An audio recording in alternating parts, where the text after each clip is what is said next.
Hello, this is Mark Wildman of Wildman Athletica. Let's see if we can't get ourselves in front of this camera properly here. And today we are at Flowshala in Bellingham, Washington, and we are preparing for the immersion seminar that we are going to do in 4 hours. So I'm the only one here. We're doing prep. We gotta get all of our stuff out and ready. Hey, Peter, Bruik. Sorry, I'm saying your name wrong. Will you tell me if my sound is okay real quick? Just somebody let me know. We have a lot of fans going in here, and I just worked out so much that I created a puddle. So I've got fans blowing on it to try and dry out the floor before. Thank you, Peter. Yes, the sound is good. We've got some fans running in here to try to air this place out beforehand from my super sweaty, super gross workout. So we are at Flowshala in Bellingham, Washington. We got in yesterday. It always takes forever to get from Seattle to here because of traffic. I keep picking different flight landing times to try and find an easy transit time back up here to Bellingham. It never works out. Bellingham is absolutely beautiful. I'm sitting in front of the window looking out at the bay right now. Flowshala is right on the train track, right by the old industrial part of downtown, and it's absolutely awesome. We are going to do some training outside tomorrow and Sunday. Directly across from Flowshala is an extremely awesome mountain bike track that people can come and just run for free. So generally upset I don't have a bicycle here to go out there and run that for an hour in the morning. Kind of thinking about just buying a bike, but I don't really want to do that. I'm gonna leave a bike here. I don't really want to do that. I don't have anywhere to leave it. But it would be super, super fun to do. And I would love to take my KTM out there and run around on that track. It would be badass. Today's immersion is going to focus on staff, club, and mace in that order. So tonight's order, we have a 3-hour introduction tonight starting at 5 to 8 p.m. And we are going to do an intro for an hour. People come in. We put them directly into training as they trickle in. So people who get here early will get put immediately into training, and we will do a minimum of 5 minutes with each individual as they come in so that I can assess each person as they come in so I can check. I can immediately look. I'll start to look at their feet immediately. I will look at the way that their hands function under load, and I will see how quickly they accept instruction and the terrified look in their eyes as we start swinging things at their face. And then we will start rotating people from me to everybody else. Everybody will work with everybody probably in the first 40 minutes. Then we will go directly into a mace section so that we can instantly link the patterns that we have already started working on with staff into mace. And there will be a 60 to 70 minute mace section. Then we will convert immediately back to staff again. I'm thinking about inserting just a quick 20-minute heavy club section in there as an experiment on how fast we can cycle through, but I'm still debating on that issue. And then we will finish out with another 40 minutes of mace, and then we will do all of our introductions and everything at the end. We don't like to talk at the beginning. We want to put people immediately into action at the beginning and then see how they work and then make everybody work with everybody. People who do things like classical martial arts training will recognize this rotating idea where you line people up and you have everybody rotate one step to the left so everybody cycles. And that will allow us to repeat our primary drills and see the drills with different people as we go through. This is a learning technique. Every time you cycle through a different partner, your brain assumes it's a brand new technique, even though you're repeating the same technique over. So we're exposing people to the same technique and learning process repeatedly over and over and over again. And this is a neurological trick to make people more familiar with the basics faster. All of this stuff, this whole seminar that we do is just like a brainchild between me and Summer of trying to get people the most experience in the least amount of time. And we're trying to make that better every time. So we have another seminar coming up September, maybe 22nd. I have to ask Summer when she gets here. And then we're going to try to do one in November. We were thinking about doing it in London but we're not quite sure yet. And then we're going to try to have a long seminar in Thailand at the beginning of January, which is going to be very, very cool. That seminar will expand. The idea that I have for that one is instead of our 2 days plus a 3-hour section, it's going to be expanded into 5 days. And what I want to do with that is I want to add obstacles into all of these drills that we do in the 2-day seminar. There's a whole system that I designed when working on movies in order to help people learn to deal with things on set better and common height objects. So the whole thing in Thailand will be based generally the same idea. We will have staff, club, mace, baseball bat, striking, and then it will also be introduced into the concept of vaulting, which is to jump with the assistance of the hands. Hopefully, I can get out the vaulting program before that, because we wrote a whole vaulting program for movies back, I don't know, I think it was Wonder Woman 2 we wrote it on, because we had a bar inside the studio gym that had been a set on a movie, and we used it for our daily movement fight training, where we would vault over it in very specific ways and land, and then transition into specific fight patterns. Fantastic, super fun stuff, but we also do that with weapons, where you put a hand on something, get over something with an object in your hands, and then go into a specific types of attack and defend drills. To say that it is super, super duper fun would be a mild understatement. CBOZ, thank you, donation, thank you very much, I appreciate it. And that's going to be absolutely bonkers. The stuff that I would like to move into doing in the future is stuff like that. Long seminars in the 3 to 5 day range, where we integrate all these different training modalities and we integrate them into outside of flat land.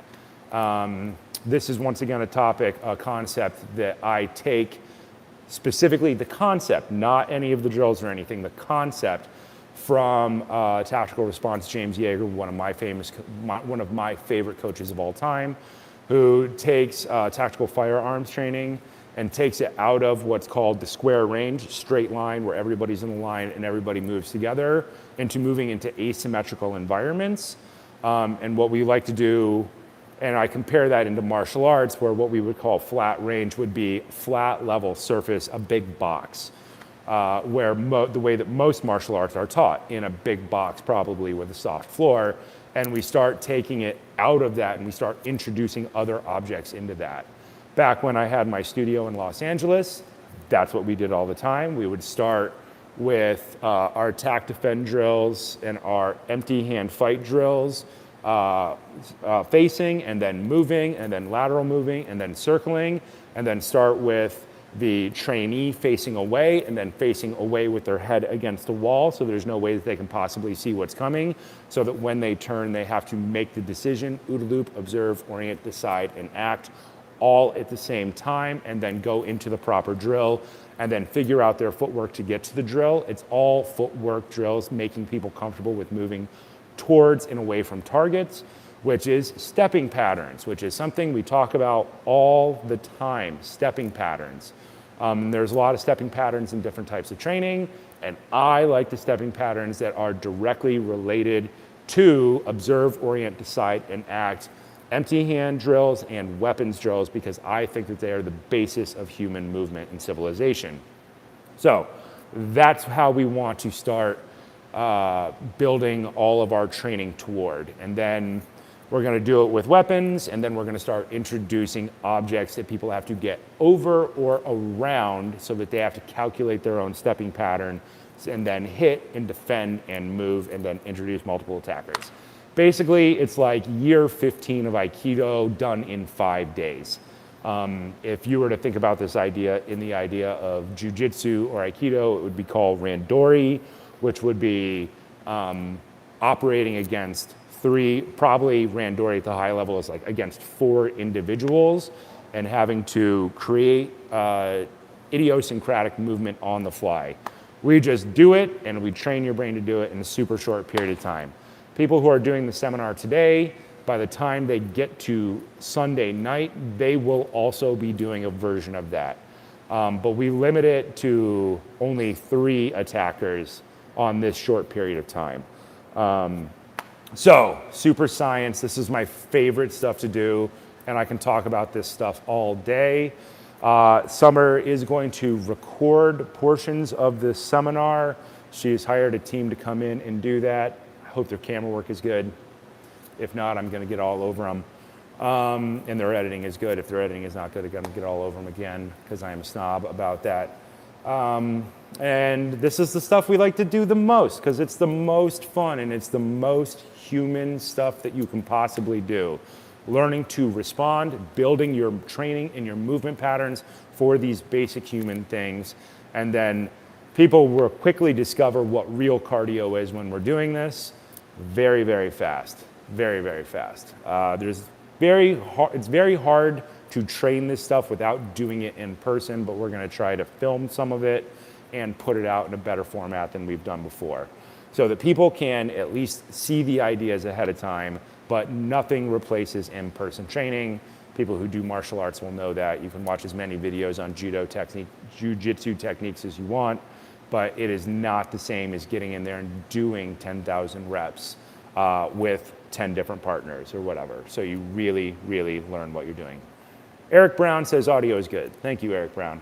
Okay, that's enough of my rambling. I've already rambled for 10 minutes on all the stuff I like to talk about, which is, fight training and weapons training and all the stuff that I don't think anybody else is doing very well. So let's start answering some questions now. Question from Peter Brook. Sorry, I'm saying that wrong. I had it last week, now I'm saying it wrong. My R is wrong now. Mark, please make a video on how to generally Tetris in new exercises. You have all that wonderful stuff on YouTube. I do all the basics of kettlebell and club, but I never know which of those I should replace. That is a question, that is an answer for you, Peter. So if you are self-directing your own training, the most important thing that you can do is understand the basics. You have your basic 6 of kettlebells, and you have your programs for all of those. The programs that are currently out are our swing program and our clean and press program, which cover fundamentally 3 of your basics. The next program that is coming out in a couple of weeks, I have to shoot the final 50 videos starting on the 12th of August, and then that's going to be out by the end of August. Will be the Turkish Get Up Mastery program, which is an insanely long program. God, I have to stop writing programs. It's freaking comprehensively huge. It is 5 levels, 56 techniques. There are some standing techniques in there just to balance out the movement, but it is a time under tension program, so it will be the most accessible and predictable. And it is designed for generally lighter weights. You're not gonna be able to pull this program off with probably a 24 for a while. This is going to be meant for lighter weights. Gentlemen will probably start this at the 12, 14, 16 range and then ramp it up towards 24K. For the ladies, that program will be designed to start at 6 or 8K. It is a lot of complexity. It's once again, based on making sure that people put the correct hand on the ground when they're doing get-ups, which is something that people completely lose when they are under stress. So I see this thing when I do OODA loop training with fight training with weapons or empty hand, and I've seen it for years, and tons of my programming is designed to program people out of it. So people will put the correct hand on the ground when their heart rate is low. The second you knock them down or drag them across the floor or flip them over a chair, they put the wrong hand on the ground, they try to pass the wrong leg through, and they get caught up, and then you clock them in the head and they're done. So a bunch of the programs that I write, specifically the Turkish Get Up Mastery program, is about forcing people into putting the correct hand on the ground and passing the correct leg through for get-ups. So, Peter, what do you do after you do your fundamental 6 and you do your basics of kettlebells and you do your basics of heavy clubs? I don't know. What do you want to be good at? There's a lot of avenues you can do. And this becomes an if-then statement for most people. And that the if can be a bunch of things. It can be if you play this specific sport, if the time frames of your sport are this, if you don't play a sport, if you have previous injuries, and if you have certain equipment. And then there's a whole line of thens that come off of this. If you play this sport, then these paths. If you have these injuries, then these paths. If you have a limited equipment, then these paths. So it's all a giant if-then statement. I would love to be able to isolate it down to solve everybody's problem perfectly in every way. That is not possible. What we do is provide as much of the basic training as we possibly can in the most comprehensive way possible that lasts years. So our basics are meant to go for several years, right? We always think about Olympic athletes and how much time they take to do their training. It's like 8 to 12 years. So I want to provide people with 3 years, 4 years, 5 years of basic training that's 5 to 7% harder every day so that they can continue to get more out of training than anybody they probably will ever know or anybody who goes to a gym.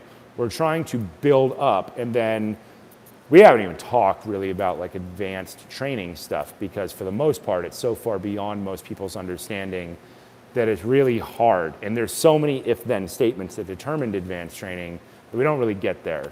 So what do you do after your basics? How do you choose? That is a question for you. What do you want to be good at? How much equipment do you have? How much time do you have? And what are your end goals? And so I know there's no really good answer for that.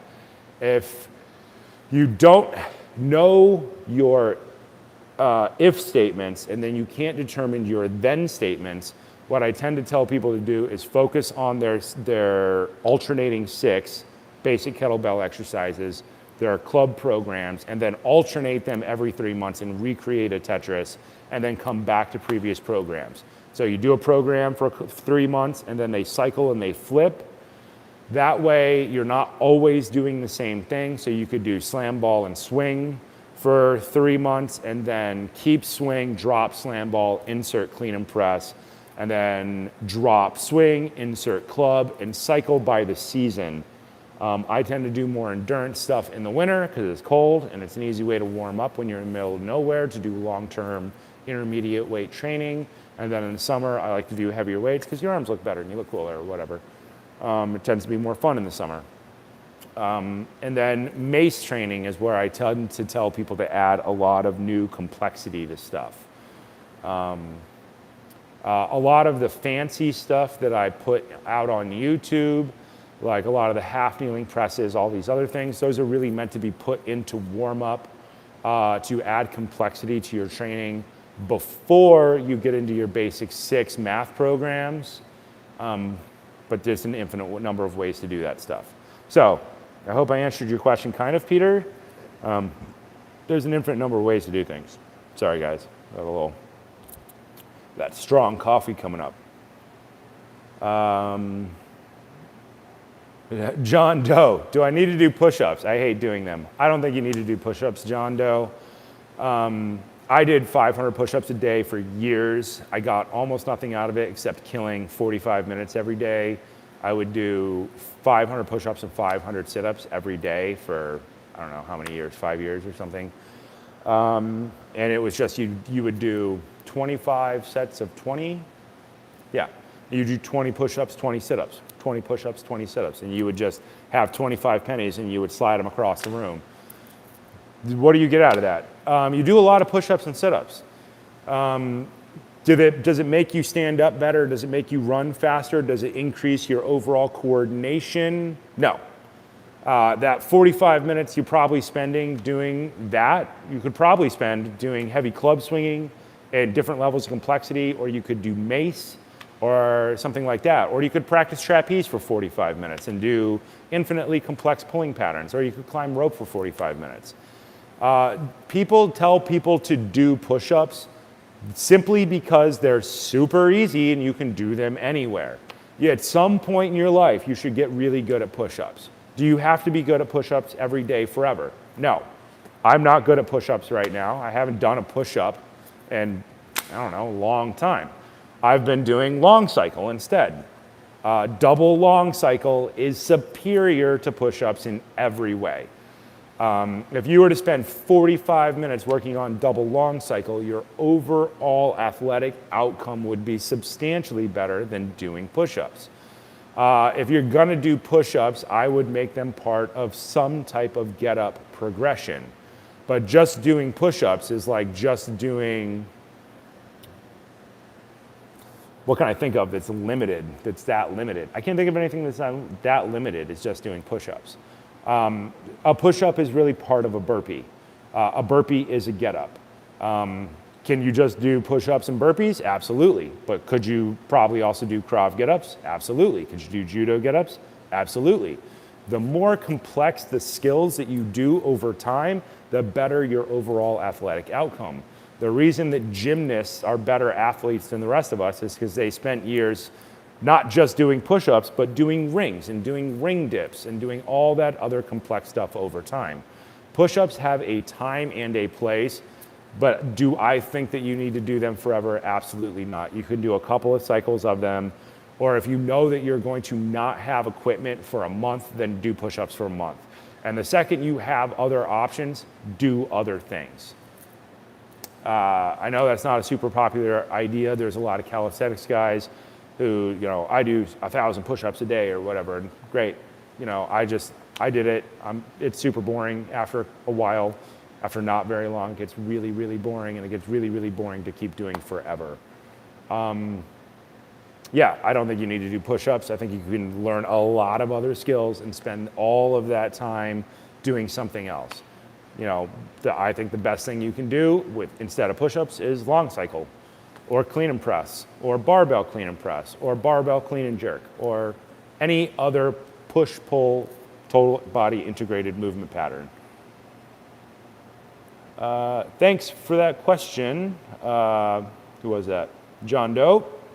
Yeah, hope I answered that to your satisfaction. Apparently, let's find some more questions here. We got some statements here.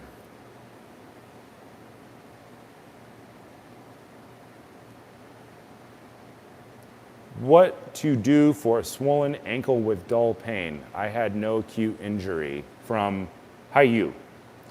I don't know. Why do you have a swollen ankle? Are you overweight? Do your feet point straight ahead? Does one feet turn out? Do you have previous ankle injuries? It says no acute injury. I would say point your feet straight ahead, make your feet shoulder width apart, and practice your single arm clubbing and macing in order to activate your feet and rotate your ankles and your knees and your hips.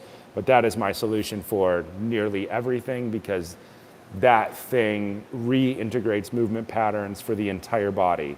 So if you have a bad ankle, that means that it's probably not integrated or something has gone wrong. Yeah, so go back to your basics, do things that cause your ankles to rotate, drop weight until the swelling goes away, or go see a doctor, figure out why your ankle is swollen.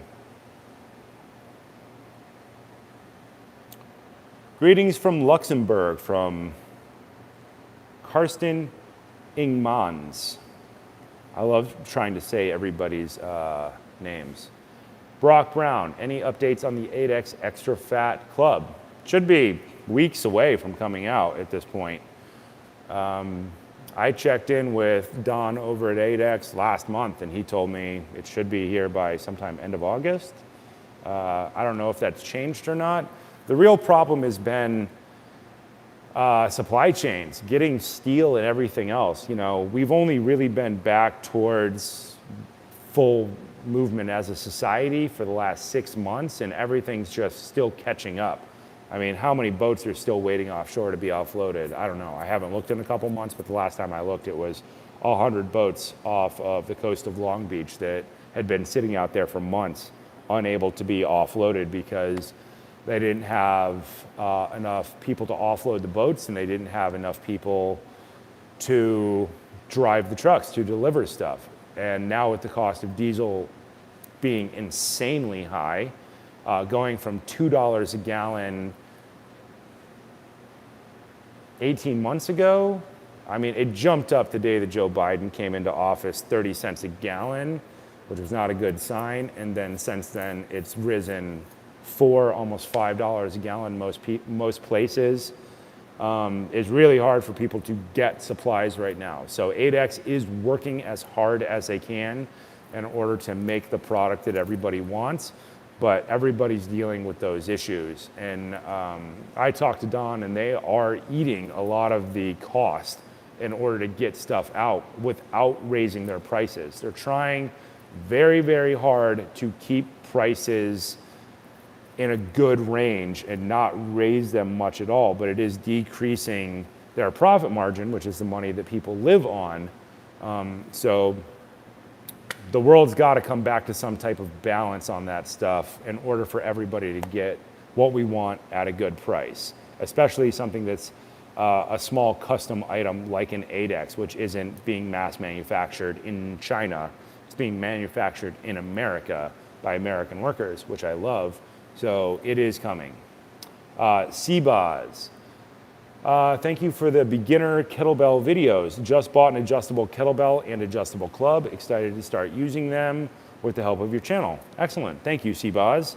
Yeah, we are working on creating a playlist, the kettlebell basic instruction. Somebody's got to tell me how to rename these things cooler. I'm not a great writer, as anybody who's read anything I've written can tell. The whole point of that playlist is that we are going to put out videos in an exact order. And the whole plan is that people will start with kettlebell 1, watch the video, try it. Go to video 2, watch the video, try it. Go to video 3, watch the video, try it. And then if that's as far as they get, I want them to come back the next day and do video 1, 2, and 3 again and add video 4. And then the next day, video 1, 2, 3, 4, add 5. So that they will repeat the learning technique over and over and over again so that people will get a solid understanding of their basics. It will reduce their barrier of entry into kettlebells, and therefore they will go to more advanced types of training. Kettlebells and clubs are still the absolute best way to solve people's athletic troubles. People are overweight, they are deconditioned, their feet don't work, they have flat feet, they have bad knees, they have bad hips, they are in pain. Kettlebells are the simplest way to solve that problem in the least amount of time. So I had hundreds of videos on kettlebell techniques, and we had been talking about this in a previous live. What if we just went back, started over, and did them in order as if you were being coached in a private lesson if you walked into my studio? And we're just, the way that I do it is I start at the beginning and people come in and we see how much we get through in an hour. And then the next time they come in, we repeat that information. It happens faster because they have already seen the info, and we start adding one new thing. And then over the course of 3 weeks, people get very comfortable with kettlebells very quickly, and we can start instituting them into programs right away. The first program that everybody does when they came into my studio is the swing program that I put out. It's a huge program. It's much more complex than other swing programs on the market because it's meant to make it just 5 to 7% harder a day. So it's not so hard that people don't want to do it. It's all laid out so people can see exactly what the next workout will be so that there are no surprises. If people are surprised, they don't want to do it. We don't want to surprise people. We want people to do 5 to 7% more work every day and then go through the program. That swing program evolved over the course of 15 years of being used in my studio, and I've used tons of different ideas over time, but that is the best idea. If I was working with an actor, I would get an actor. You always want to get an actor 6 months before a movie starts. Never, ever, ever happens. You get them maybe 6 weeks ahead of time if you're lucky, and you can have them do that swing program 3 times a week before we even leave on the project. So you'll get in 3 times a week times 6 weeks, 18 workouts. And then the workout cycle to go heavy, light, heavy, light, heavy, light. The complexity changes. It always feels like a different workout, but they are just getting really good at one basic thing: hip snap, core engagement, grip, right? The basis of their athletic fitness. And then depending on how long the movie is, a short movie being a 4-month shoot, a long movie being 9-month shoot. If you were to do 9 months, let's say 9 times 4 weeks per month, 9 times 4 is 36. You get the swing workout in twice a week. That's another 72 workouts on top of the 18 you already had. Puts you at 90 workouts. By the midpoint of that movie, they know swings, and it's not a surprise, and they're getting everything that they want, and they're always looking good because it's 5 to 7% harder, so they're constantly staying just above what they could do last time. They're constantly pushing their envelope a little bit. All of these things are designed to do a very specific thing. The playlist is designed to get people in there so that they can start learning, so that they will jump into a program. It doesn't have to be my program, it could be anybody's program. But the whole goal is to improve the world by getting more people to do the basic stuff so that they will then do the intermediate stuff, so that they will do the advanced stuff, so that people can be in control of their own health for the minimum amount of money and the minimum amount of space. They don't have to travel with gas prices. They get one piece of equipment. It's super durable. It will last them for years. There's options for less weights. There's options for more weights. We just walk people through the idea because the goal is to make everybody in the world healthier, because that would make everybody less crazy, and we'll all become better place, you know? So yes, we are working on that playlist, and I'm happy that people are enjoying that playlist. I'm happy that CBOS is watching it and enjoying it, and we're gonna keep doing it. I think I can do 100 of those. I think I do 100 videos in that series, and it can live on YouTube in perpetuity, and people can come, and if they find a video 18, they can go, what is 18 of what? And they can go back and find video 1. And they can watch them straight through and do a little bit more every day and learn more and be more comfortable. And then they can go out and they can get a trainer, and then they're not scared. They already know what they're gonna learn, and they'll be able to tell if their trainer is a good trainer or a shitty trainer immediately based on the information they already possess. So they won't waste money on bad trainers. They will find good trainers, or they will find good seminars, and they will get more out of it.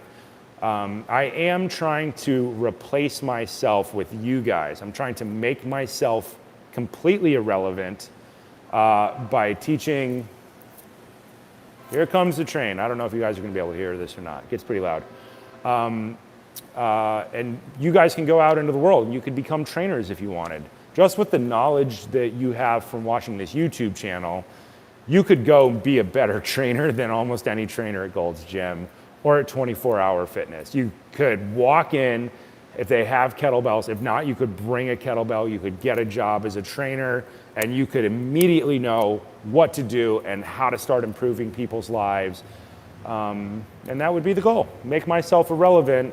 You guys replace me, or you keep listening to me because I find more fun stuff to work on. But that's the whole idea. Just make myself irrelevant through that playlist. Let's find another question. Alex B. I feel like Alex asks a lot of questions. I feel like I talk to Alex a lot. Mark, how important is it to do double kettlebell work? I have 4 kettlebells and they are all different weights. I don't think double kettlebell work is super important in the first 3 years. Barely at all. I think that double kettlebells makes kettlebells symmetrical. It makes it like a front-loaded barbell. That granted, they move independently, so I think it's superior to barbell for your average individual, for the amount of time you have, for the money you put into the system. But I think single kettlebell is the thing that other stuff isn't doing. If you go to a gym and you get on hammer strength machines, it tends to be symmetrical unless you have an alternating hammer strength machine, but you're not standing up and taking that load on your core. I think single kettlebell work is super important because it fills holes in all other types of training. If you do single kettlebell work and you do CrossFit, you will be better off because CrossFit, Olympic lifting, symmetrical rings, symmetrical bar, wall balls, symmetrical exercise. When they do swings, they tend to do Russian swings with 2 hands or American swings with 2 hands. So they tend not to be getting a lot of cross-body stabilization in a lot of their training. They focus on a lot of symmetrical stuff, and CrossFit's very good at going forward and going up. They're better at it than absolutely everybody.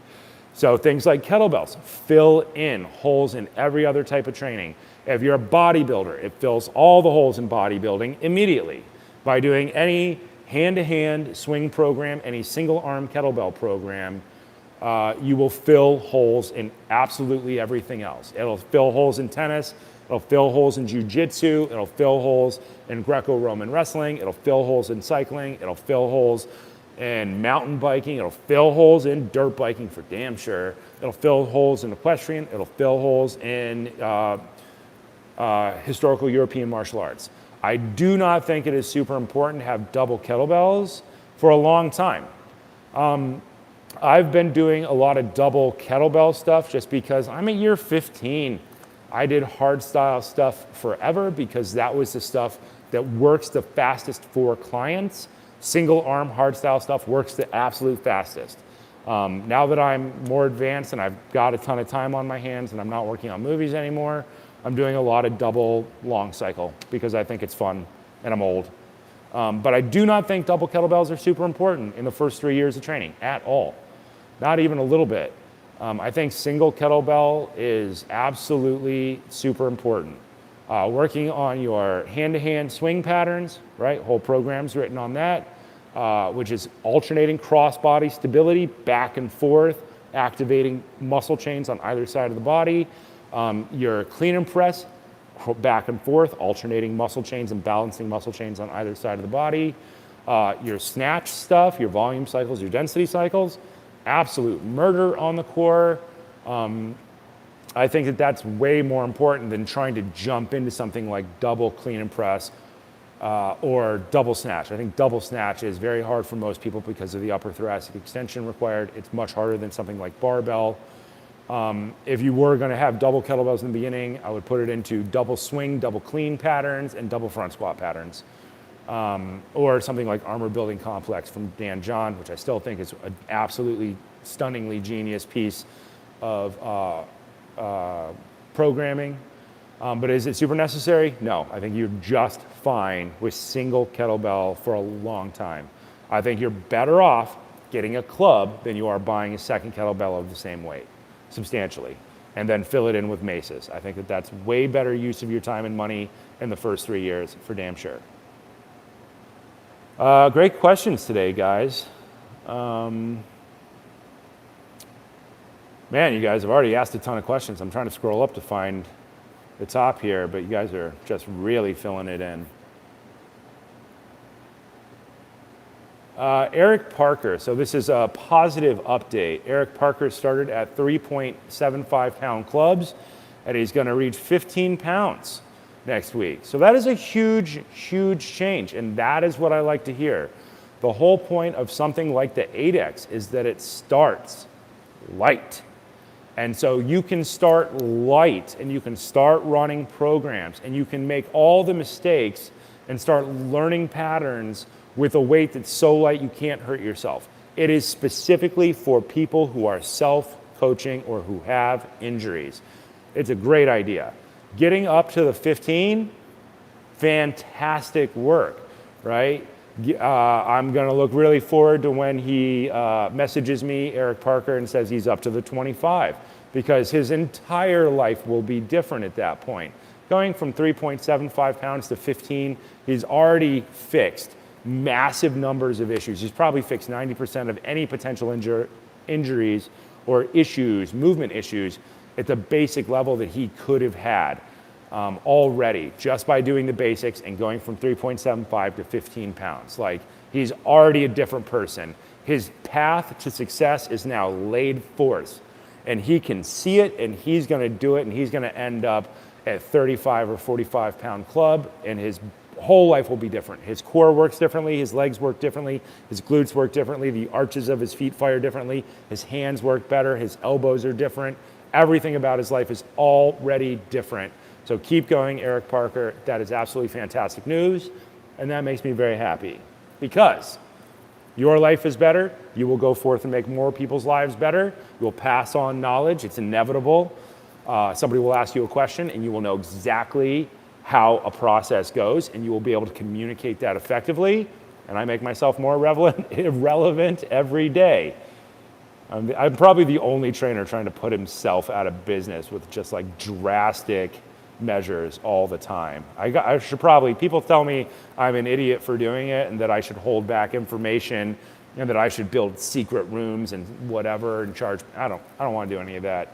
I want people to learn and get better and show up to training.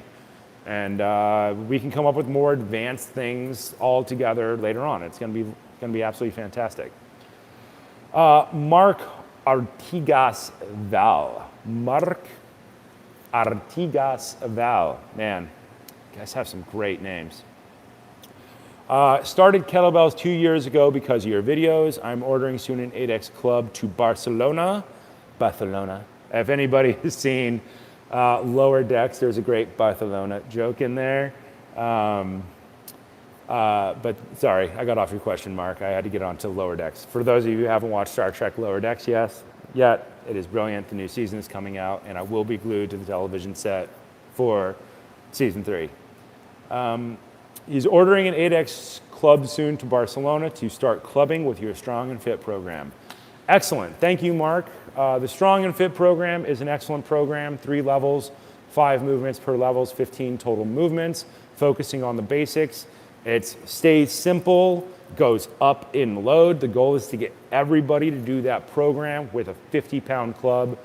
If I ever get off of my ass and learn to edit faster and get more computing power, we will put out the super version of that, which goes from 15 movements to 56 movements.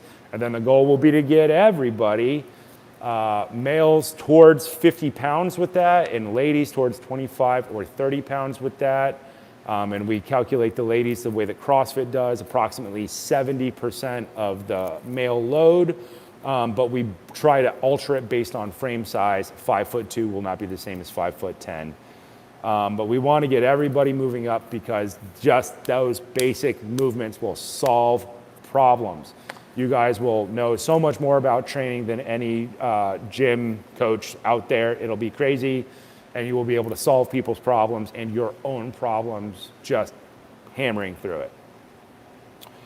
Hi, you. How important do you consider the slam ball program? I guess you think kettlebells, clubs, and maces are more important for beginners. Yes. Slam ball program is a fun program. But if you suck at kettlebells, slam ball program is going to work less well. Slam ball program is meant to run with something else. It could be anything. It could be a med ball program. It could be run with CrossFit. It could be run with judo. Could be run with any other program. The point of the slam ball program, I don't know if you guys noticed it, is to improve everybody's rock bottom squat technique. So you can just run it.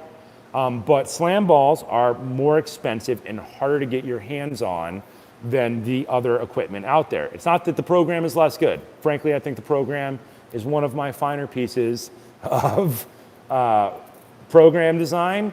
5 levels, 5 movements, building in complexity, standing, picking up off of the ground. So clean patterns, built into deadlift patterns, integrated into squat patterns, a bunch of different types of squat pickups, which will force people to get very, very, very good, very fast at their rock bottom position. But slam balls are a little bit harder for people to get their hands on. You can replace the slam ball with something like a Bells of Steel round sandbag. Very easily. And they have 50 and 100 pound round sandbags, absolutely, and you can just alter the load of that sandbag and it would save you a lot of money, and you can run the whole program that way. But the goal is, once again, to repeat the program. So most people are probably gonna have to start at 30 or 40 because of the depth requirements of the squat, and then build up. Average individual, probably gonna get into the 60, 70 pound range.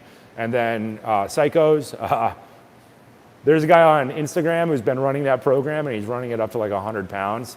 And it's really impressive. But it gets really, really hard at that point. So it's not that I think the slam ball program is less important, it's that it's probably less accessible for most people. You also have to drop stuff in that program. You drop stuff a lot. With kettlebells and clubs, you don't drop stuff, so you can do it in apartments. You can do it in a greater range of areas than you can other types of things. Slam ball program, you'll have to go outside, or you'll have to be in a garage, or you'll have to be someplace where you can drop stuff, dozens, if not hundreds of times over the course of 30 minutes. It's dozens of times. Yeah, the numbers aren't that high. I had to think back on that one. But you could end up dropping something 100 times doing that program. And so if you live on a 5th floor walk up, it's probably gonna be less accessible to you.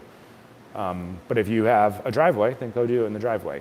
It will improve your squat program, your squat dynamics massively. That program is specifically about tricking people into having incredible squat dynamics, which would then help people be substantially better at something like kettlebelling later on. All right, let's find another one.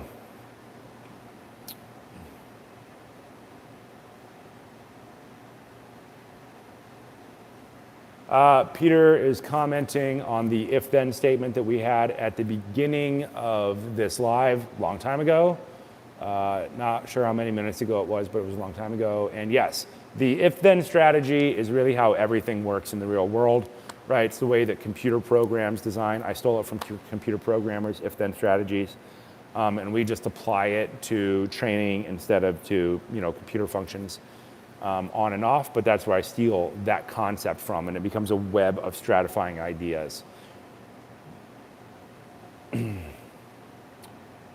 I drunk con O'Douls. I drunk on O'Douls. Guys, you guys have some weird creative names. Greetings from Golden, Colorado. Club bell question. How quickly do you increase sets for volume cycles if working towards 20 sets of 5 and 5? This is something that isn't mentioned in your videos. Thank you. Pretty sure I mentioned it somewhere. I usually do it every time, but I'm coaching people usually live in person. I say start at 4 sets of 5. Next time they do 5 sets of 5. Then they do 6 sets of 5. Then they do 7 sets of 5. So it's always one set harder. That final set is the one that forces them to get better every time.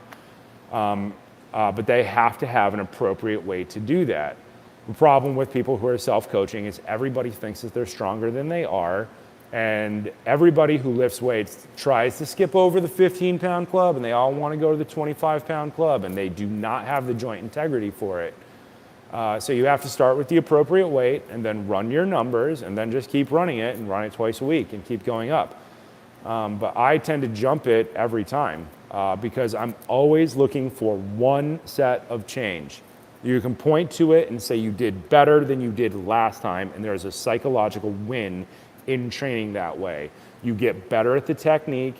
I also time people, so I will time total amount of time for them to complete 4 sets of 5, 5 sets of 5, and then I will divide it so you can figure out how long each rep is taking. And then when they get to a specific rep speed, I know that they're probably not going to get any faster than that. And then they add up, and then everybody ends up with a predictable 20 sets of 5. Should be, for like inside circles and outside circles, it should be probably in the 7.5 minute range if they're getting good fixation.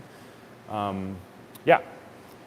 I want people's training to change a little bit every time. If it's a time under tension program, then they need to have higher reps. If they're doing volume cycles, they need to do more volume. If they're doing density cycles, they need to alter the density. And it alternates back and forth with that forever, right? You're repeating themes, but those themes get harder forever. They keep getting harder. They don't have to get infinitely harder on a straight line. Eventually we get to a point and we start a new exercise, a new movement pattern, and we go back down to the bottom of the volume and we go back up. And then there's a whole way that we interplay that, and we have tons of videos on that, and it's our Tetris of training waves that we talk about all the time.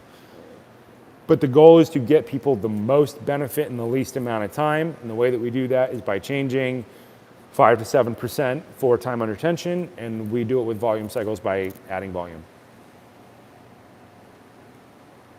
All right, let's find another question.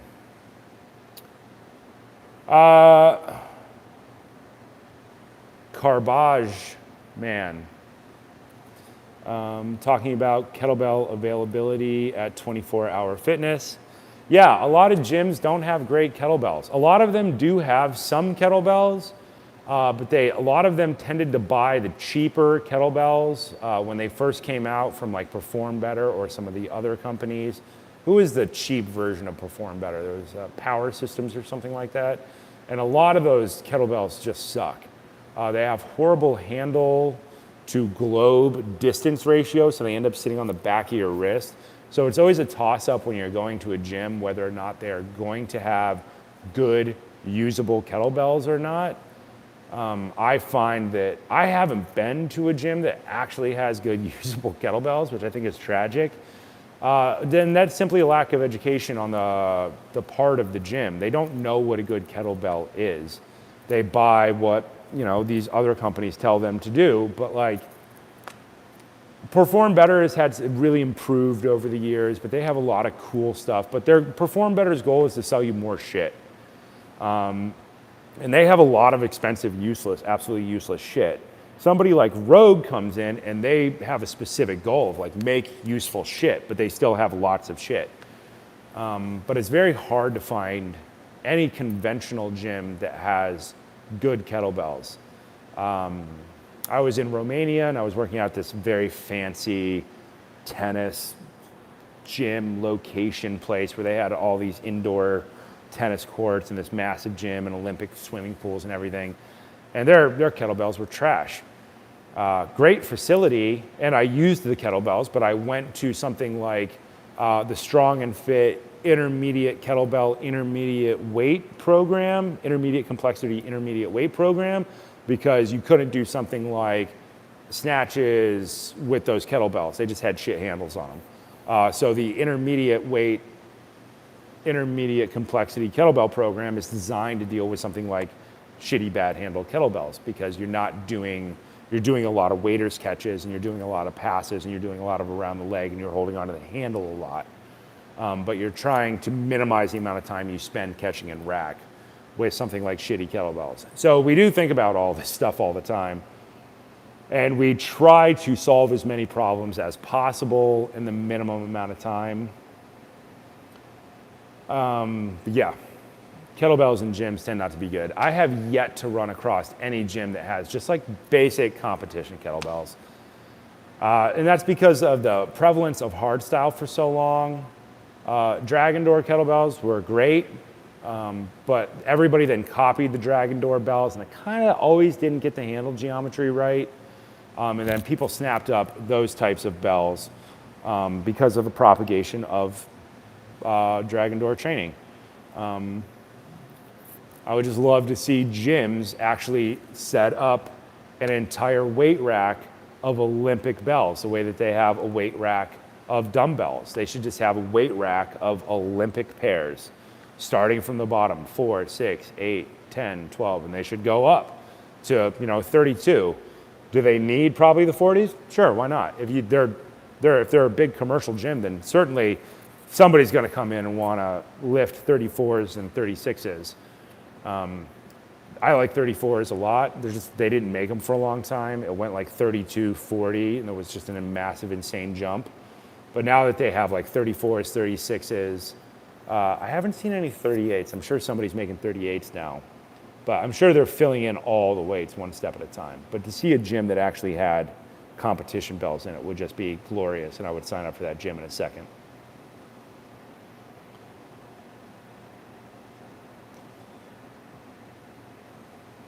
Let me find another question here.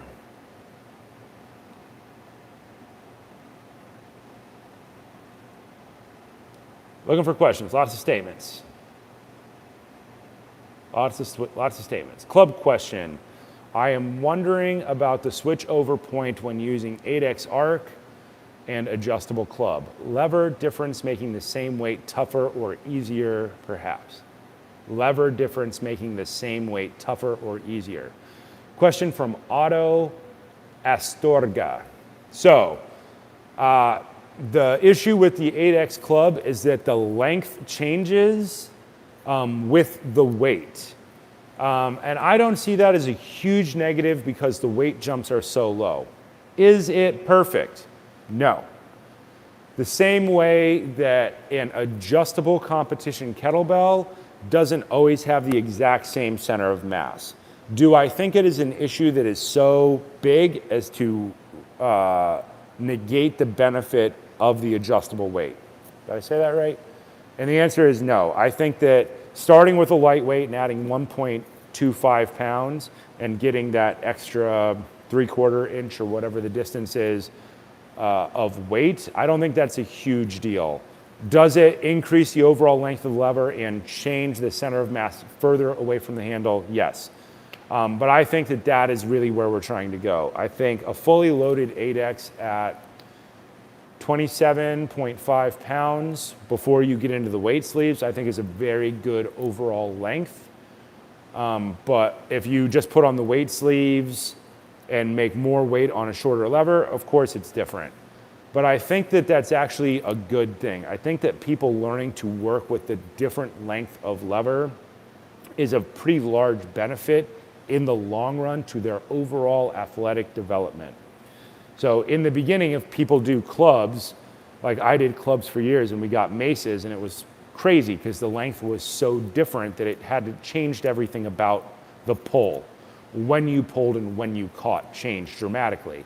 And it took a while for people to learn to adapt. I think the Adex kind of softball walks you into a changing point of pull and point of catch. So I don't see it as a big deal. I see it as a bit of a unspecified, untalked about advantage. I think that the advantage of it is that it trains you to start to deal with those alternating distances sooner rather than later. So I think it's a good thing. Is it different? Absolutely. So the weightlifting doc on Instagram, love this guy. Guy was like an Olympic weightlifter, and now he does like marathon kettlebell stuff and marathon club and mace stuff. He'll do comparisons and do the math on the different center of mass points and how it compares to the apparent weight of a swung weight. And he does a lot. He's done a lot of math on that, and it's really cool. Go look at all of his stuff, the weightlifting doc. But so some clubs feel lighter than others. For the most part, an Adex feels lighter than something like an R-Max original club bell. The R-Max original club bell is what I refer to as the Cadillac of all heavy clubs. They are the nicest, but that company would never make more weights. No matter how much I begged them and begged them and begged them to make more weights, they wouldn't do it. So Adex is the company that came in and solved the problems that are very, very, very apparent in club swinging. And so the minor drawback of an alternating length of lever is superseded by the adjustable weight itself. Hopefully in the future, we will get better and better and better equipment. And that happens every year. That happened with kettlebells. We started with R-Max, then we got a bunch of shitty kettlebells from Perform Better or Power Systems that were unusable. Then we had like Mike Mahler's bells, which had a handle to globe ratio, which was bonkers, not great. And then we got the first competition adjustable kettlebells from Fedorenko, which were great bells. I still have my original bells that say Fedorenko on the side. A bunch of those reside over at Gambate right now because I just don't have my truck to drag them back across the country. And then every year they get a little bit better. And like now we have 2 super products on the market. We have the competition adjustable kettlebell from Bells of Steel and Kettlebell Kings, and I got one from SoCal Kettlebells with a Z. And we have the pro kettlebell.com pro competition kettlebells, which are just like unbelievably good. Like if we had had those back in 2005, I think the world would be a different place. But we have those now. So stuff evolves up over time, and they're gonna change. And so eventually Adex will come up with something that's even better than Adex. Because they're continually working and developing. And that's the point. Eventually we will get a better and better and better product, and that will make it more and more and more accessible to more people. And the early adopters of these technologies are the ones who will learn the most, because they will learn through all these changing center of mass points and changing handles and all these other things, and then they will be the people who lead when the better products come out. And eventually all products will get better over time. That is the nature of civilization and humanity, and of all of us putting together our collective knowledge and coming up with better stuff. So yeah, so I don't think it's a problem. Update on Kettlebell certification. Do you offer any other certifications? Thank you for all the free content. This is from I'm Drunk on O'Duels again. Yeah, we can run a Kettlebell certification whenever. I'll ask Summer if we can just put that on the thing. The question is, what do you guys want from a certification? Because I'm really just doing seminars because I don't really care what people like the National Academy of Sports Medicine think, and I don't care what all these ACE, these training organizations that I believe are taking people's money and not doing anything good.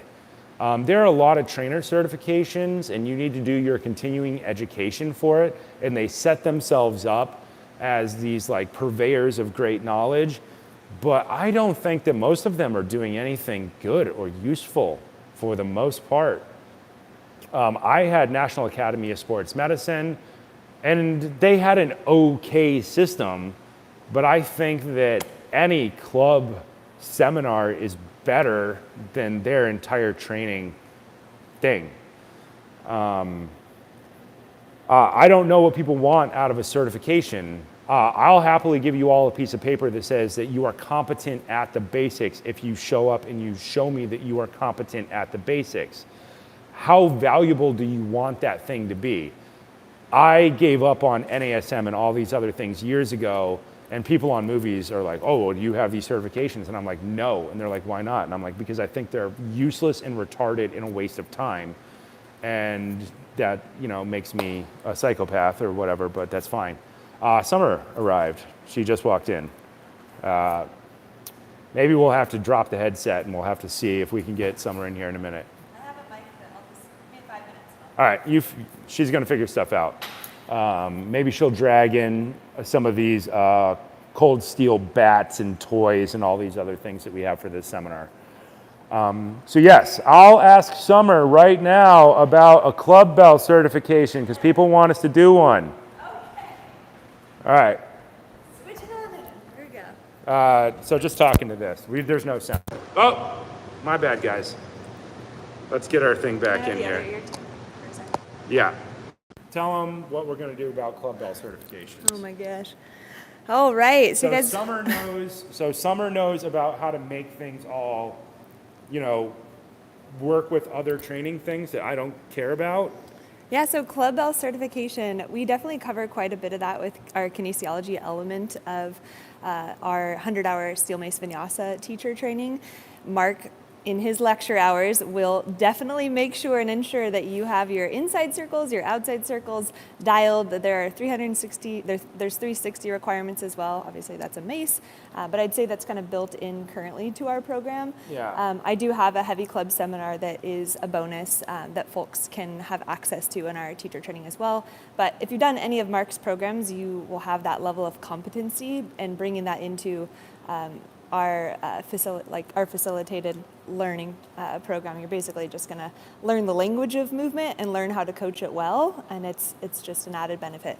Now, some people come to us that are trainers, some people come to us that are yoga instructors. We aim to bridge the gap between strength training and yoga, so we actually have quite a bit of diversity within our program, and it's a place for people to share ideas and to converge in these two zones. So some people do end up focusing much more on heavy kettlebells and clubs, and they learn all of the proper mechanics through the program as well. So I'd say the short answer, yes, our current 100-hour Steel Mace Vinyasa teacher training does have that, and we are doing a workshop which we'll go over some of that stuff on Tuesday. I don't know if Mark's mentioned that, but we're doing a virtual clinic here, and Mark just blasted it out. Ralph put it out through your, Okay. Yeah, so if you guys have questions about that, you can just contact Flowshala if you want to come to that as well. Cool. So currently we're running a lot of that information through Flowshala's instructor training, but we were talking this morning about doing another 100-hour where we focus another 100-hour instructor training on kettlebells and then another 100 hours specifically on heavy clubs. So she knows how to line these things up so that they become continuing education credits or whatever for other types of things. So we will work on that. The primary focus, as I would see it, for heavy club certification would be you would have to know all your fundamentals of single arm club training. It would have to be inside circles, outside circles, shield casts, pendulums, alternating pullovers, everything that builds up to mills and reverse mills. And then we would have to have a section on stepping patterns. And then of course you would have to know the 56 basic two-handed club movements and 7 families of movements. Swing, clean, press, half kneeling, stepping, squatting patterns. So we are going to work on condensing all that information into one thing. Once again, we're just constantly running into the fact that my technical skills don't support the amount of knowledge I have at the time. So we will make it possible at some point.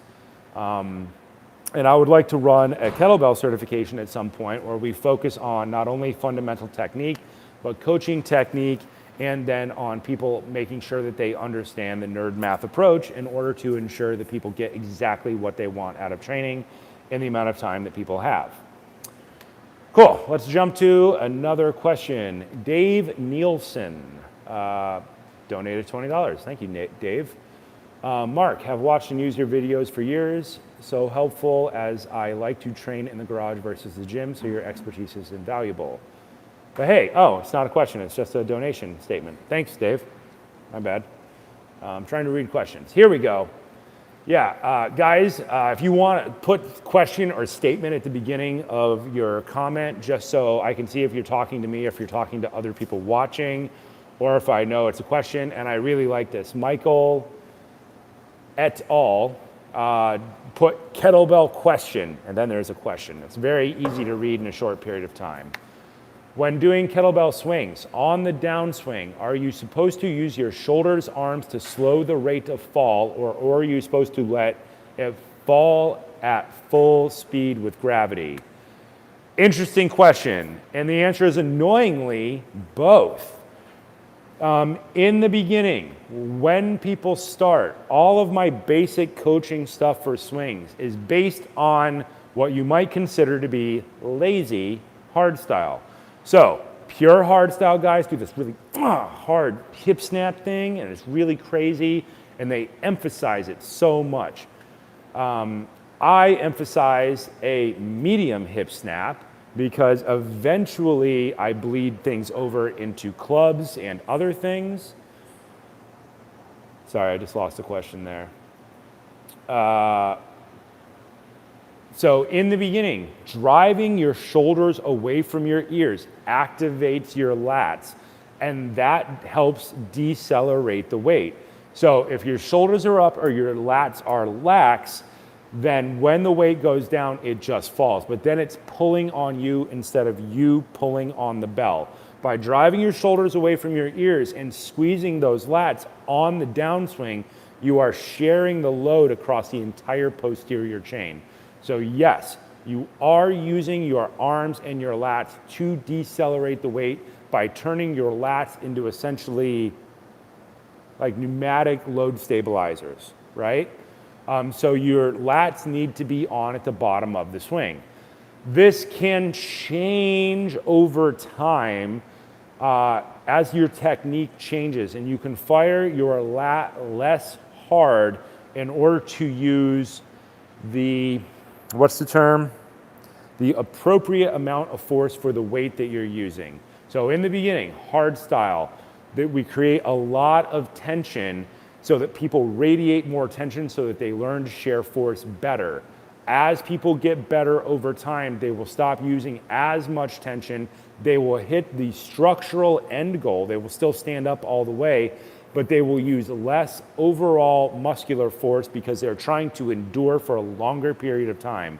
So the answer is both. I know that's annoying, but it's both. In the beginning, drive your shoulders away from your ears. So your shoulders and arms slow the rate of fall because they are integrating into your whole body. As you become more structurally efficient and you integrate structure, breathing, and movement, you will use the appropriate amount of force for the weight.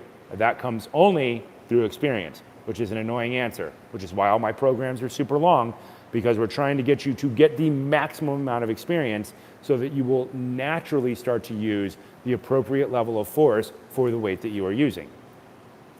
I think I answered that question. Yeah, some? Yeah, come sit in some. So let me slide over here. No, it's on a gimbal. I'll just move it. So what we're doing here, is we're just going through and we're finding questions and we read them and then we talk about them. So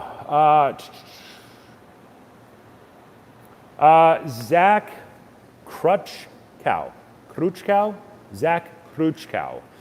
Do you think the fat handles for the Adex club bell are more beneficial than the standard handle?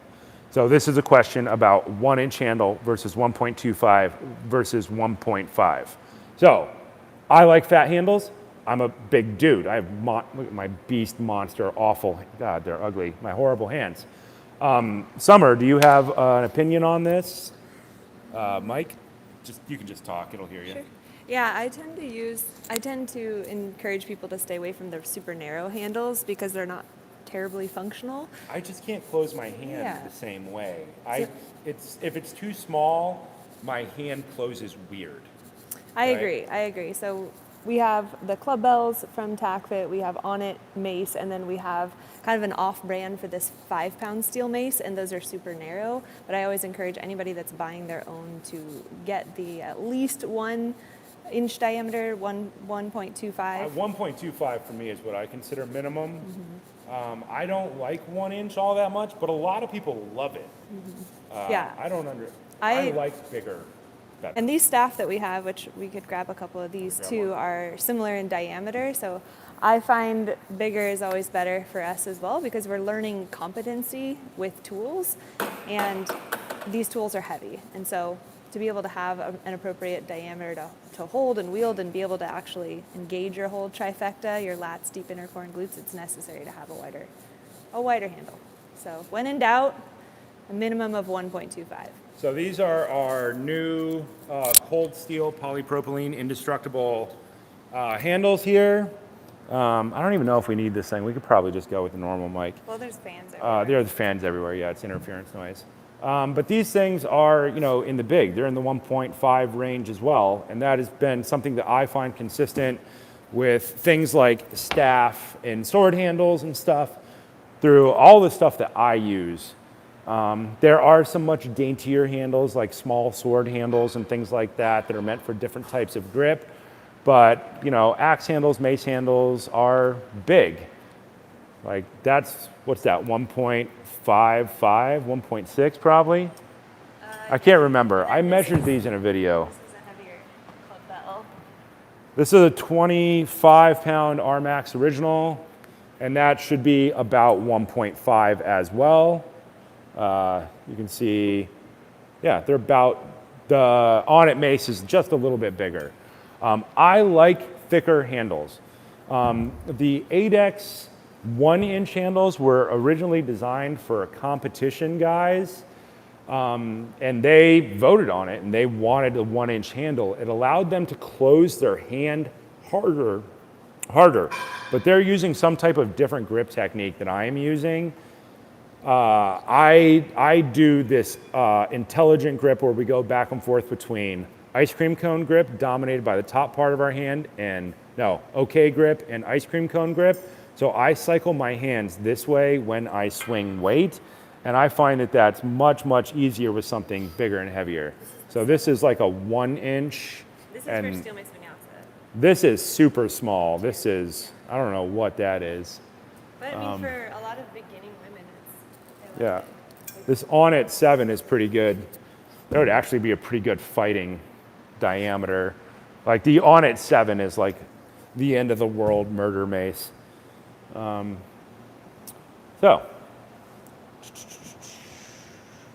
let's find another question here. This is going to be a weird one. What's the recommended weight percentage difference between heavy, light, single hand club workout? And this is from Kuhnhart 100. Kuhnhart. Hard. It's hard with a T. Hard with a T 100. Percentage difference, anything. In the beginning, it was 5 pounds because that's what existed back when we were all just using RMAX International clubs. You had a 15 and you had a 20. So you had a light and you had a heavy. And then you had a 15, a 20, and a 25. So you had a light, a medium, and a heavy.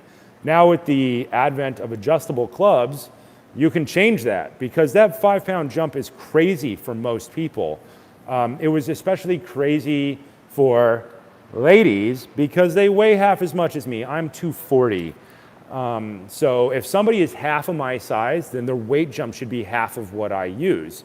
And it simply was not supported through equipment companies making equipment.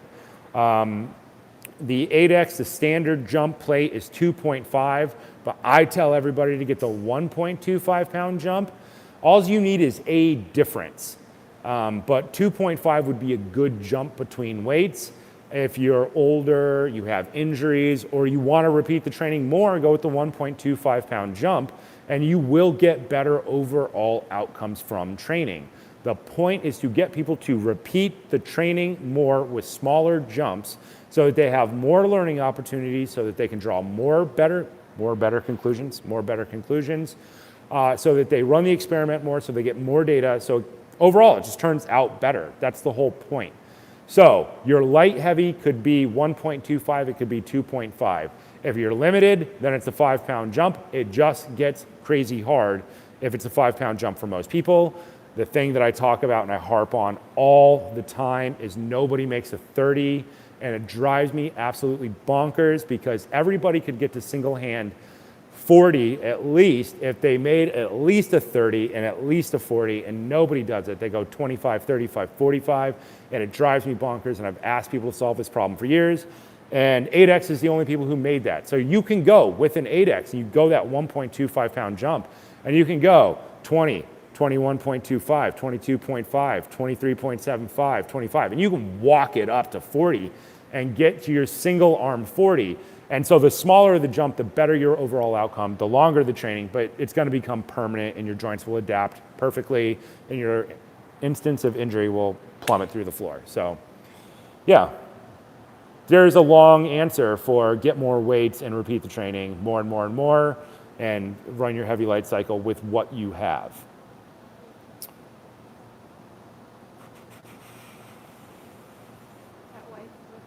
Yeah, let's do the wife posture one. You want to read this one, Sum? I would love This to. is Sum. I have an answer man. for this, but Summer has an answer for this one too. This So is from Mark I have to pull it back up again. So out of Mark, Tigasvale.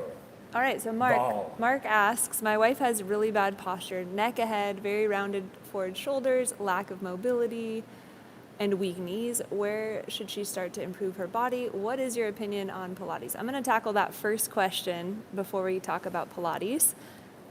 So where should she start?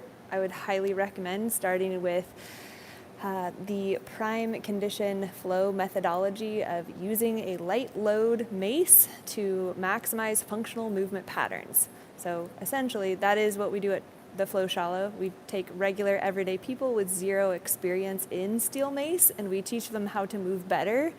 And it's a cross-training modality that helps people maximize or learn what's called loaded asana conditioning. So you might come in to a training program, not necessarily a yogi or no experience in strength training, but you're learning how to move well. So we have 6 buckets in our training program. We have closed hip conditioning, open hip conditioning, arm endurance, which definitely would tackle the shoulder piece and the rounded forward posture that she's experiencing. We have hamstring flexibility, core endurance, and single-legged balance. That's the basics of kinesiology yoga, or the cornerstone of training loaded mobility.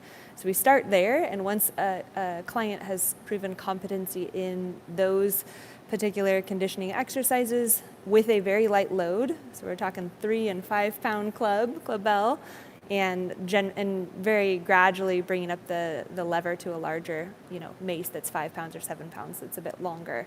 So in that way, it can allow a person to regain strength and stability while regaining mobility, and also keeping them out of fear reactivity or like a fight or fight breath mode. So we really pay a lot of attention to training the breath, making sure that a person's not bracing or holding breath. So those are things to look for for a quality training program. Now, how that relates to Pilates. Pilates is generally relying on quite a bit of apparatus. So you have different tools like that you might lay down on or rig up your feet in, or you might be hanging. The thing that with Pilates, that how it differs from steel mace vinyasa training is steel mace vinyasa training is actually you working against gravity. Pilates, oftentimes you're relying on an apparatus where you're laying down and now your bones are no longer taking on that gravitational pull or that load. And so it's not as functional, because I can be really good at the Pilates movements on these apparatus, but when I'm asked to actually do functional movement patterns, and work with tools, lift things, all the functional movement patterns that we need to be, thriving humans, there's not a lot of crossover in those skills. So that's my answer, and I'm excited to hear what Mark has to add on to it. All right.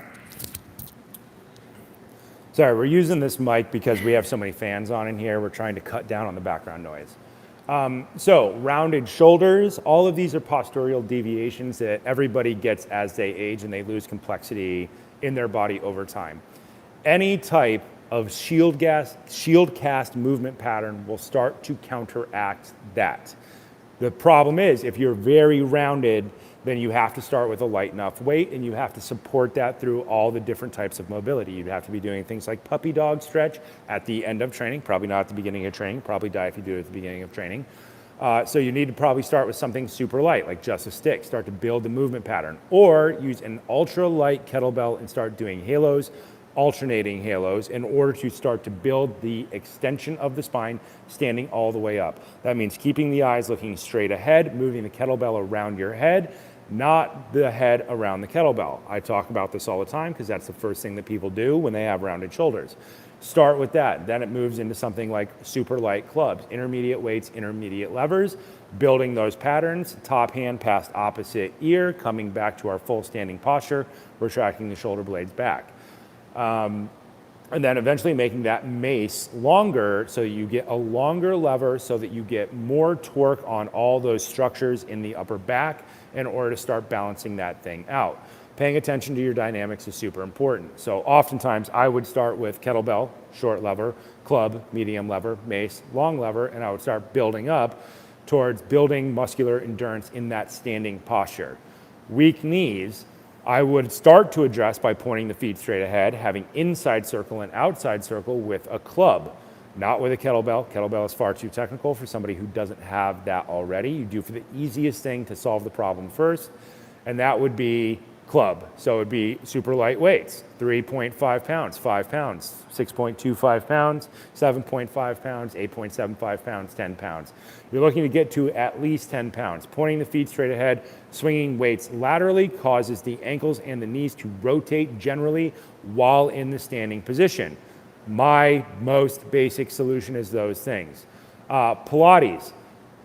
I talk about this a lot. Pilates was always rehab. It was never an athletic training system. It was part of somebody's Tetris in 1914. People created, Joseph Pilates was a circus performer, a boxer, several other things. But he created a system of Pilates, and it is based on the steel frame bed that soldiers who came back from World War I when they were bedridden in recovery, they added springs to the bed frame itself to create the first reformer. So Pilates could be a part of recovery. But once again, it is laying down. It was never meant to be a standalone system. Pilates is meant to make people do activation drills, and then they're supposed to stand up and do real shit. And the standing up and doing real shit part would be mace, club, steel mace, vinyasa. So you could do Pilates as a bridge.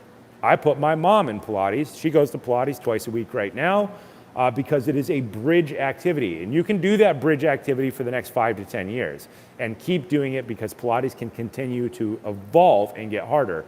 You know, it goes up to what, level 4B or something? It's crazy. It gets really, really hard. But it's not complete. It's not standalone. It's not going to solve all your problems. It's not going to reintegrate movement patterns for the standing or walking. You will need something like mace or club in order to accomplish that task. So, I think we answered that question super thoroughly. Excellent question. Thank you for asking it. Summer, there's a question here about... no, here's your question, Summer. Oh.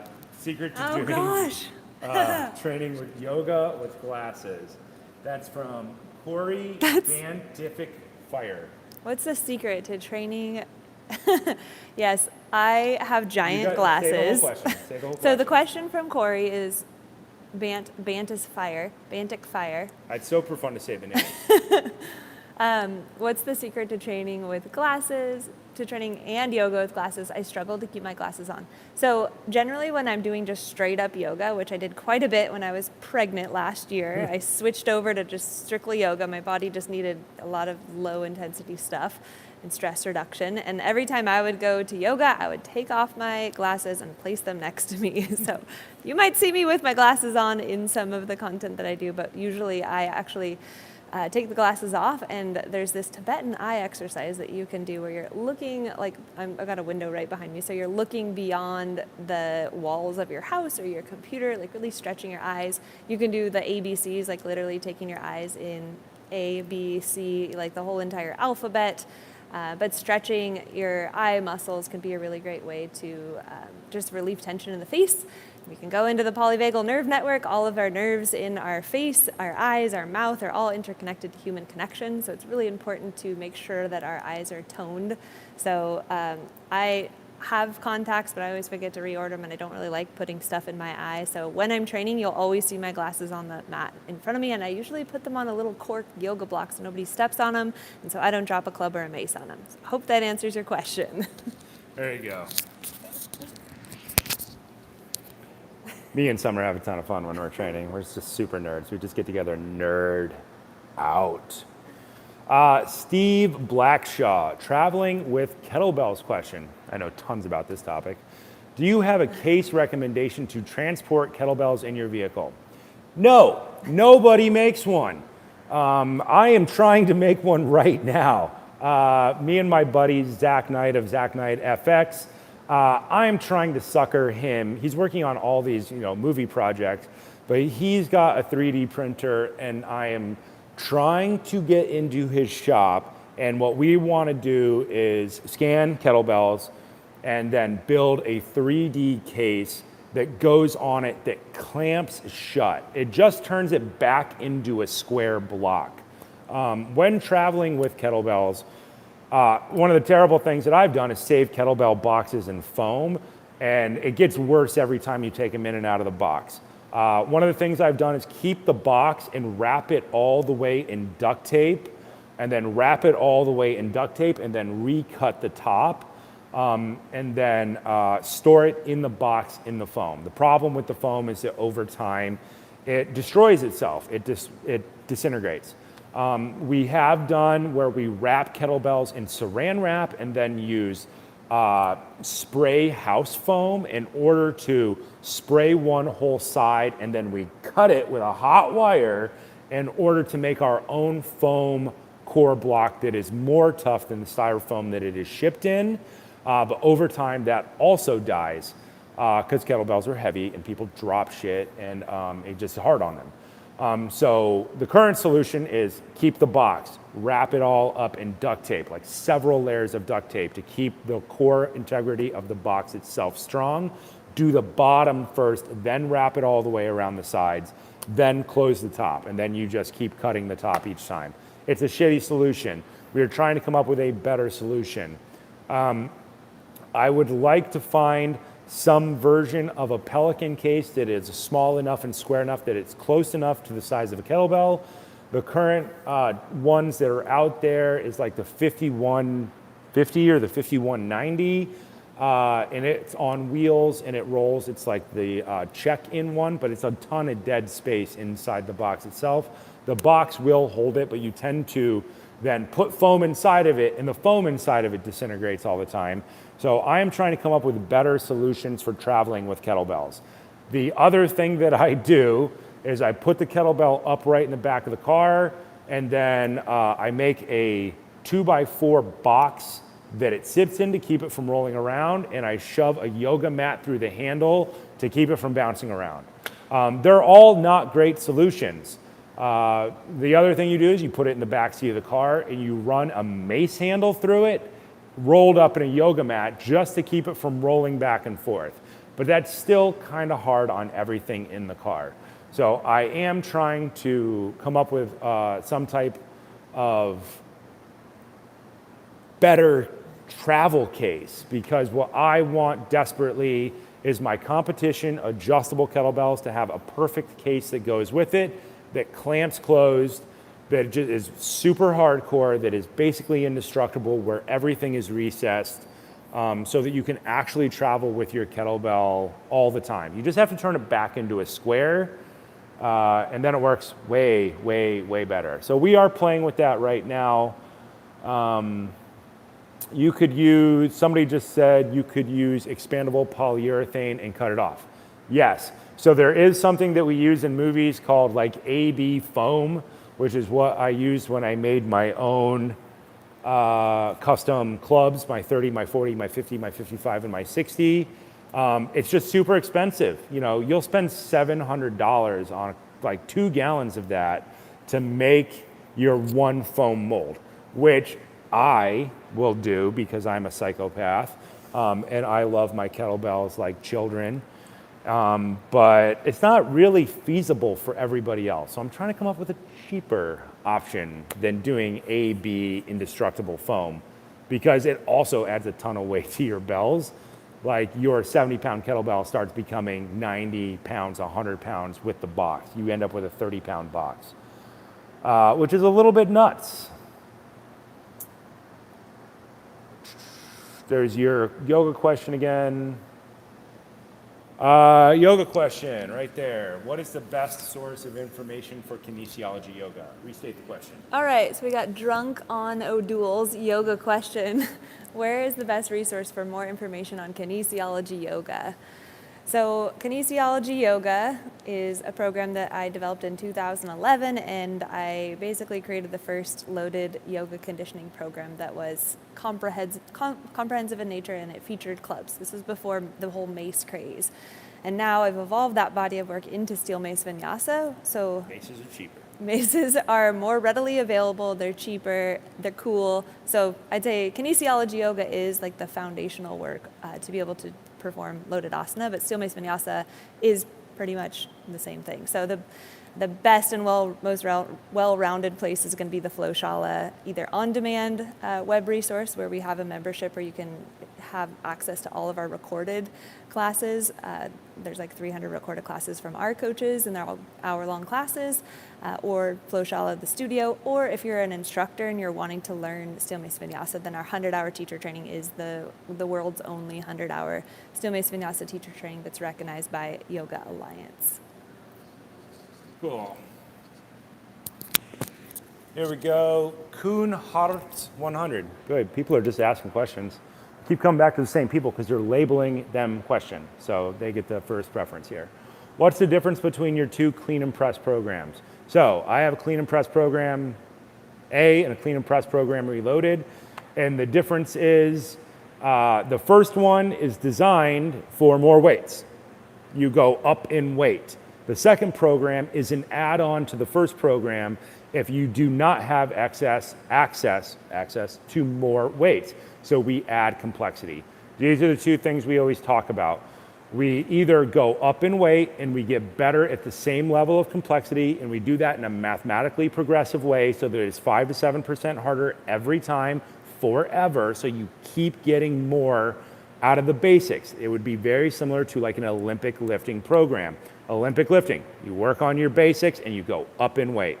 The clean and press reloaded program adds more complexity to it, and then it becomes just a crazy mathematical thing to balance to get more out of the same weights that you have. So we add 3 levels of complexity, which means 3 whole different amounts of math in the clean and press reloaded program. So therefore you can stretch out the weights that you have for an absurdly long period of time. Just writing those sheets, I can't remember how many pages are in that. It's like 400 pages of math in that program, so that it's laying out by the weights you have and the complexity levels you want to do. And then there's tons of combinations, so that if you have weights, you have shit to do for the next 3 years.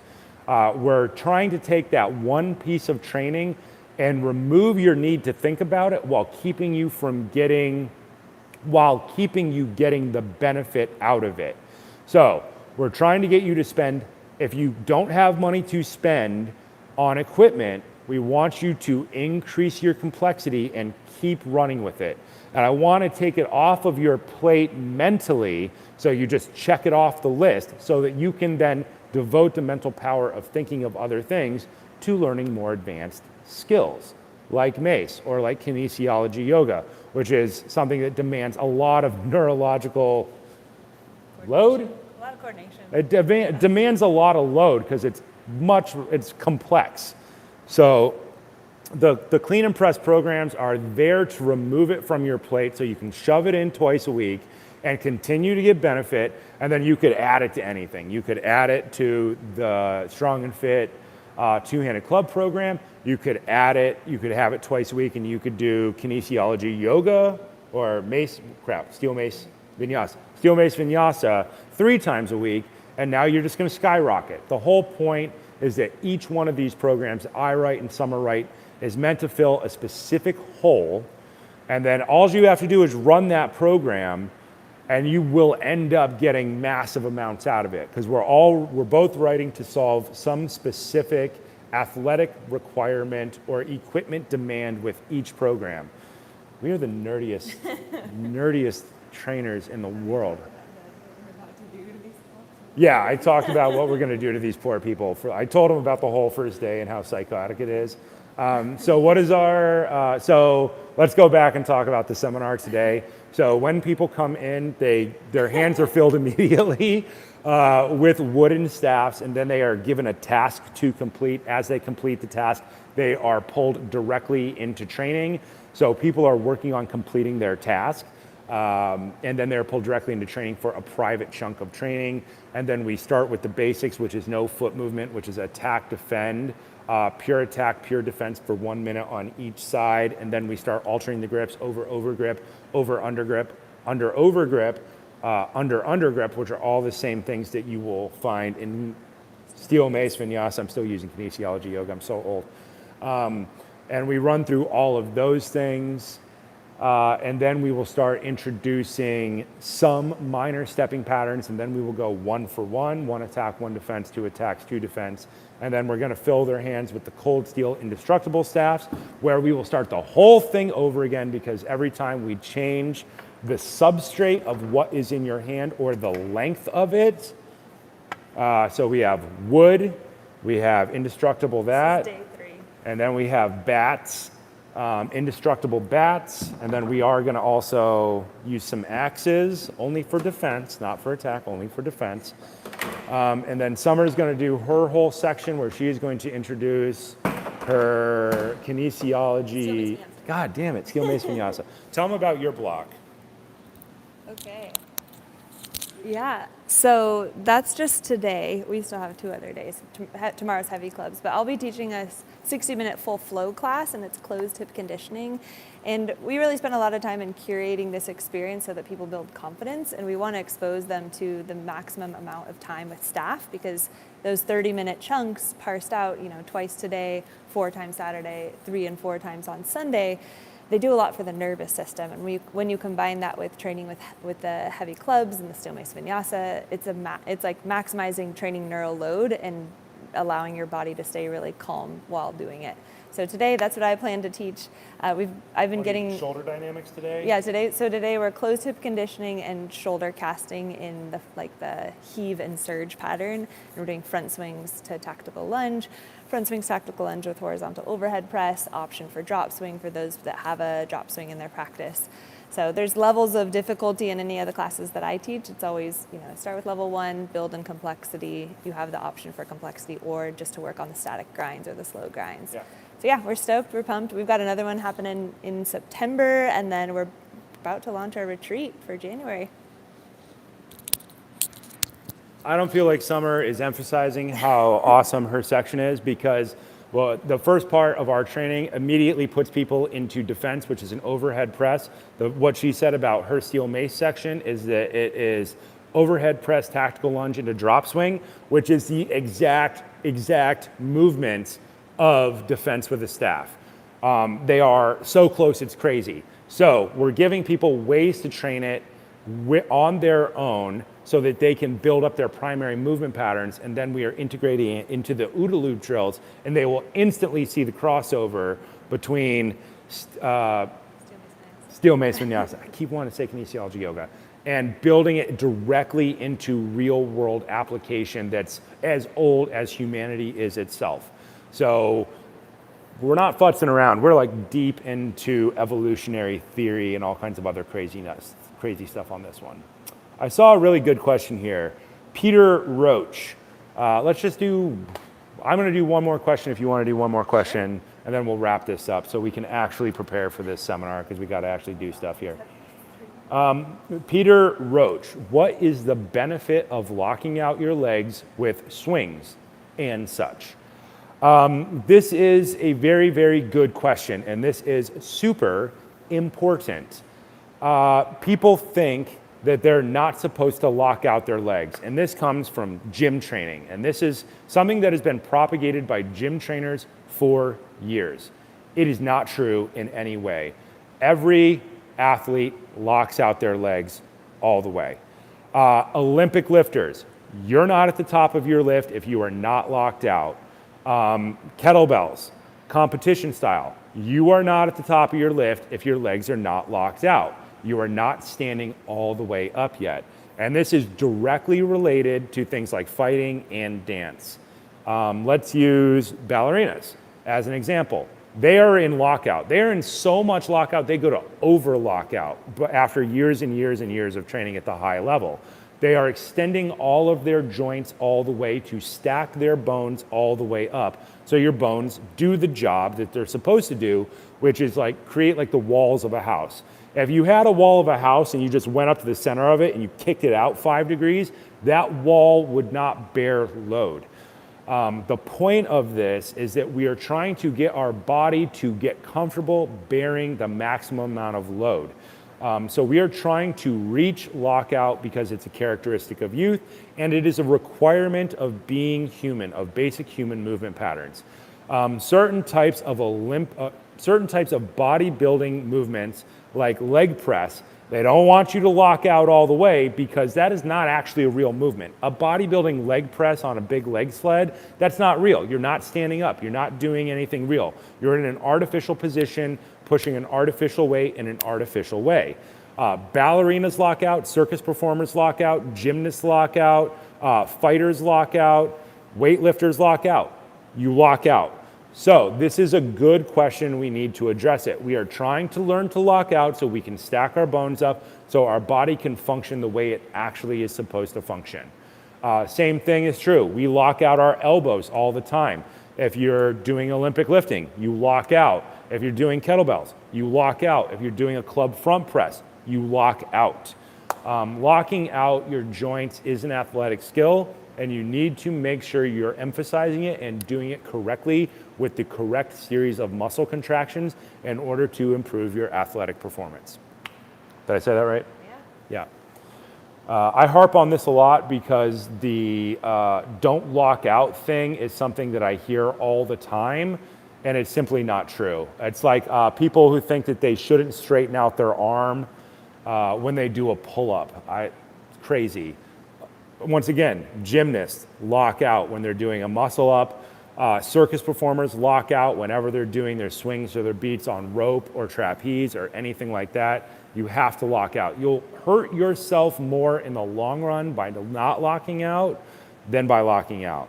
But you have to have the supporting training in order to do it. So kettlebells are a bridge technique, and we focus on the lockout cue because it's important. The same way if you go to Pilates, you'll lock out. Lockout is an athletic skill, and it's been beaten to death by different types of bodybuilding. Bodybuilding has a specific purpose that is not exactly the same, the 10 fundamental aspects of athleticism. Their goal is to look good. That's the goal of bodybuilding training. And they have created a fine science around that, and they are super, super good at it. But their goal is not to be the best dancer. Their goal is not to stand on their hands for 10 minutes. Their goal is not to do flying trapeze. Their goal is just to look good. So they have adapted to keeping more tension on the muscles for a longer period of time to get a very specific type of hypertrophy response. But that's the goal. The goal is not performance. The goal is not pain-free longevity. The goal is not mobility. The goal is just to look good. So do whatever you want. I teach lockout because that is what kettlebelling is. That's what clubbing has in it. That's what dance has in it. And that's what circus has in it.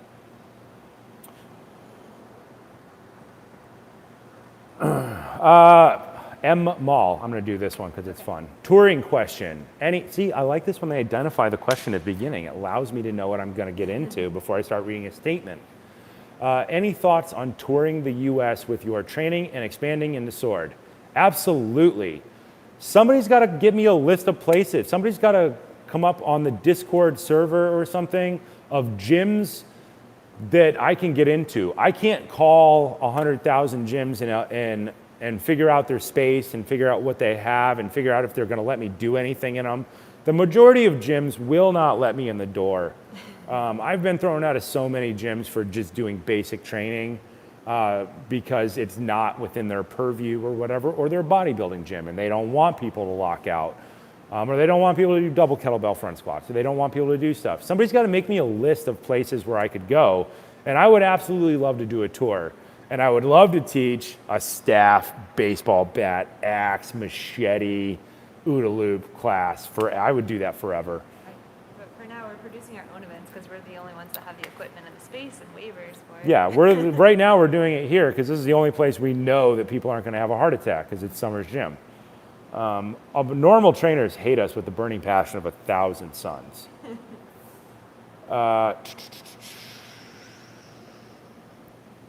Oh, somebody just got an email from Adex offering the Mark Wildman Edition Club. So it is coming. I told you guys. It'll be there eventually. It's all a question of supply chains. You want to do one more? Yeah, find a good one for me. Find a real geeky, nerdy one for me. I saw a good summer one up here somewhere, but I lost it. I'm hoping for a real nerdy one. Ooh. Which one? Oh no, that's definitely too much of a you question. Oh, plastic pipe? There you go. Do that one. Okay, so to Zet, how about taking a plastic pipe the diameter of a kettlebell mounted into a wooden box? I don't know if that's actually a question. That might have been just a comment. That's a comment. See, yeah. It needs to say comment at the beginning. Then we get lost. I guess we might have answered all the questions. Unless you guys have one more for me, type it in now. This is our final question, and I'm sure Mark will piggyback on it too, because we always have, complementary viewpoints that might be different, but they build on things.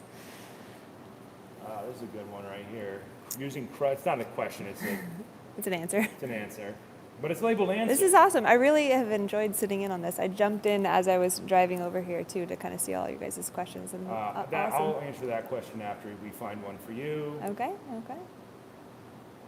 We're searching. Could you try to tour martial arts things? Yeah, so I'll just talk a little bit about the logistics being an event producer and curator and how much work goes into it. We've been in the talks with a gym in London for, I'm going to say 4 months, just to solidify a date.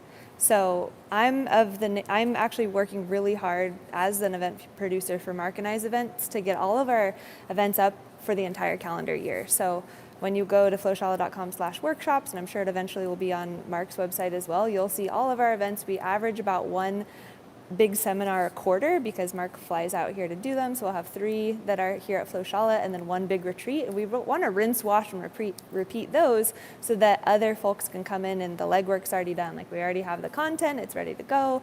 We've already shown the social proof, people love it. They come in not knowing how to hold a staff or a club, or maybe they have some experience and no experience in staff, and they walk out literally feeling like warriors.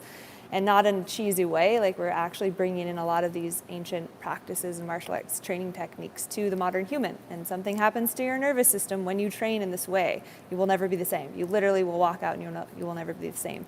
Another key marker of our seminars is we don't spend a lot of time talking about theory or our feelings.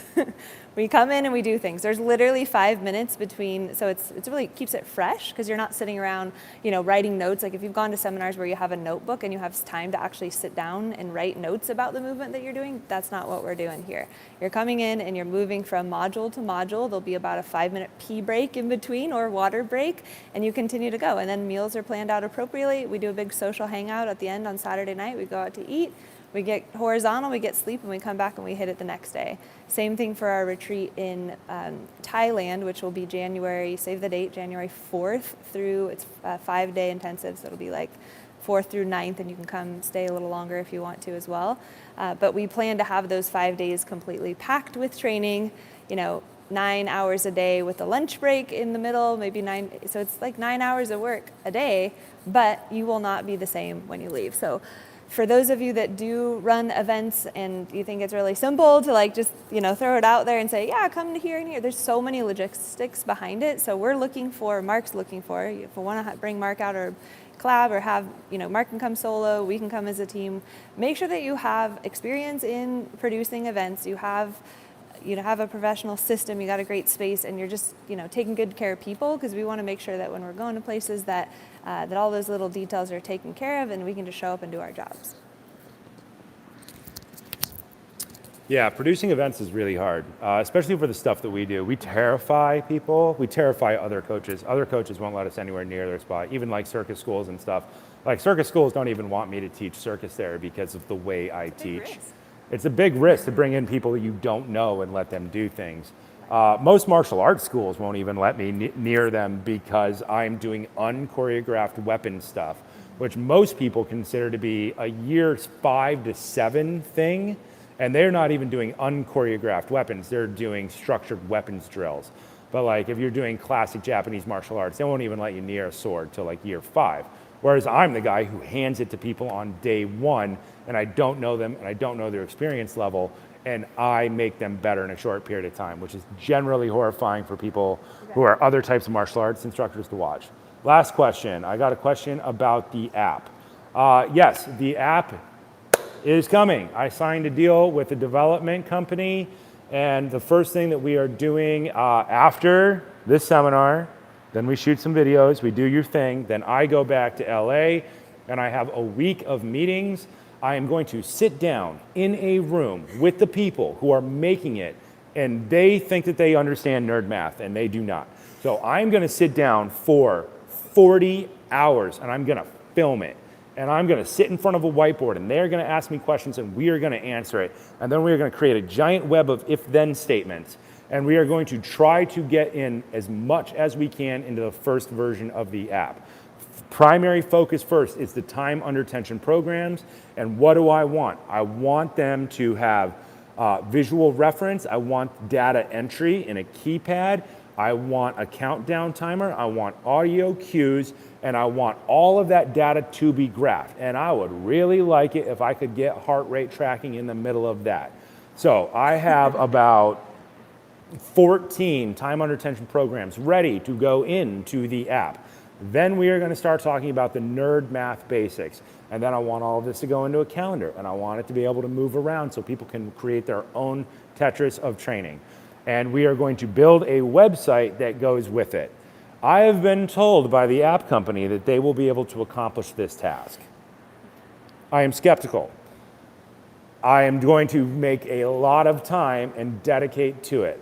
My current goal is to have some version of something ready by Christmas. Let's see what they can pull off. They have promised a lot of stuff. So we are doing our job and we are working as hard as possible, but producing is a nightmare land. As I know from working in film, producers have the hardest job in the world. Producing events is psychotically hard. Producing programs is hard. Producing an interactive app is its own monster, and we are working the best that we can in order to accomplish the task. If somebody wants to give me $4 million, then it'll go a lot faster. Right now, I'm self-funding everything, and it's not going well. So we're going to keep doing it until the end.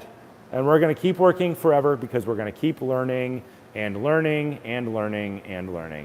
All right, this has gone on for 2 hours now. We have to get off of here because we actually have a job to do, and we have to prep for people to actually come in and do the training. So we have 3 hours to do. We have 2 hours actually now. We have 2 hours now until they come in, but we got to get everything together. We got to review our schedule. We got to go over our talking points. We need to speak aloud and make sure we know what we're doing. We got to discuss our transitions, and then we got to make sure we know what we're doing tomorrow. We've only been doing this for like 15 years. So I know, it'll be fine. We'll figure it out. All right, guys, thank you so much. Have a good day.